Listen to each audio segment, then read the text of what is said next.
Hey, howdy, and a big welcome back to Clemhawks, folks. I'm Yak, ready to take you through today's NHL offering. See, the boys, they put me to work today simply because I put the boys to work yesterday covering for me while I wrapped up the last day of the Medicine Hat Stampede.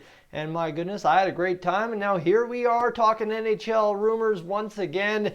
And this one more or less just recombing over the Vancouver Canucks and looking at their circumstance and saying, well, if not this, then this, right? That's the point of today's video.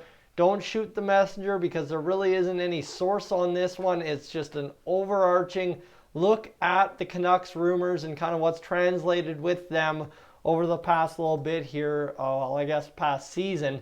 But when it comes down to it, right, at some point the Canucks are going to, more than likely, make a move.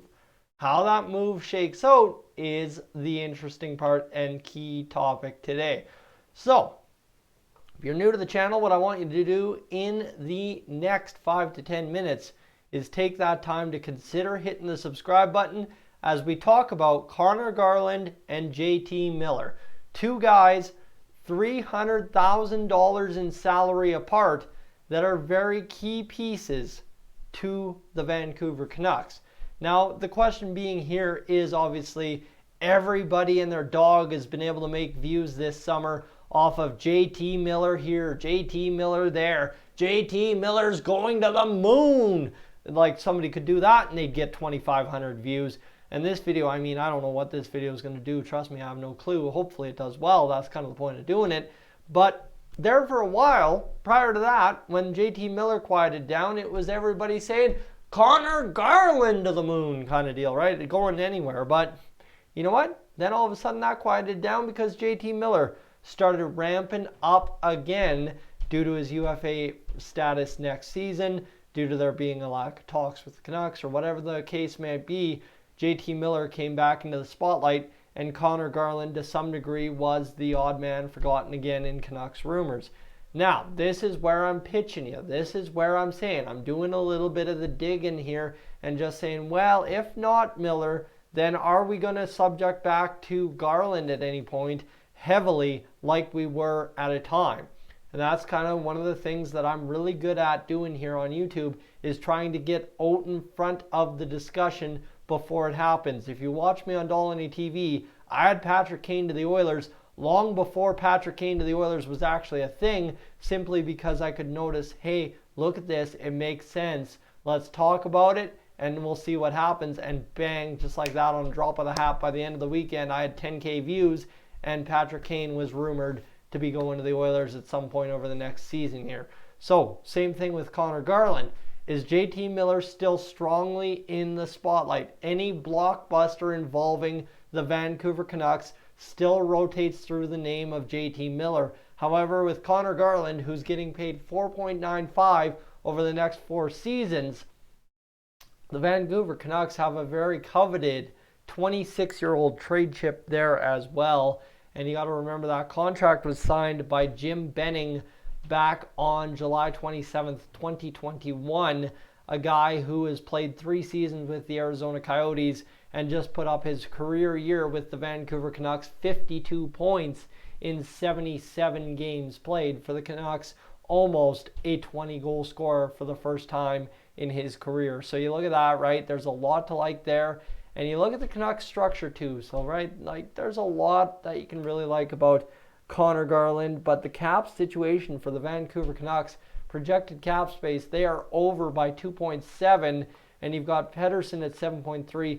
You got Besser at 6.6. You got Horvat at 5.5 UFA after this season. Miller UFA, if he somehow sticks around, 5.25 likely to go up. You got Ilya Mikheyev, who you just signed for 4.7.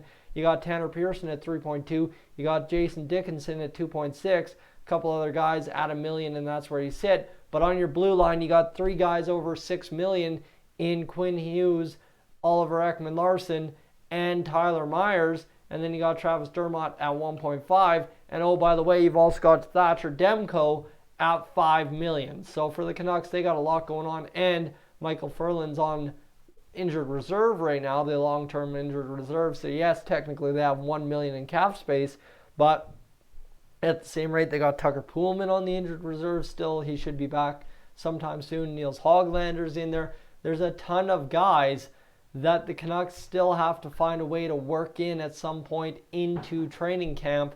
And the easiest way to do that would be to free up a little bit of cap space and try and work yourself some room while getting the max assets you can back in return for that freed up space. And in Conor Garland, maybe a guy very similar to Oliver Bjorkstrand, who had a ton of value when it was JT Miller's turn in the spotlight, but now all of a sudden, due to the situation in the NHL, are you going to be able to find that fair value for said player? And that's the tough part, right? I think JT Miller will absolutely always fetch a king's ransom because of who he is. 52-point Conor Garland on a team that needed somebody to step up front. I don't want to trash him. I don't think it's his fault. I think it's more indicative of the Canucks in the sense of, is Conor Garland going to be a 50-point player somewhere else? Very likely a 20-goal scorer, but more probably a 20 and 25, kind of in that 40-45 point range when it all shakes out. So tough, right? Tough. But folks, that's where I'm sitting on this, right? Is, you know what? I think a lot of what's been hyped up here on YouTube is JT Miller. And like I'm saying, what it is it goes in waves across a couple of weeks, months, whatever it is, between Garland and Miller. But I think at this point, the safer bet for the Canucks would be long-term to free up that cap space in Conor Garland as soon as possible, maximize your return when it is there available, and then move forward with what you can kind of get either for JT Miller or by keeping JT Miller around. Folks, I'm Yak. This is Clem Hawks. Thank you so much for tuning in over the last 7 minutes of your evening. I am up on out of here.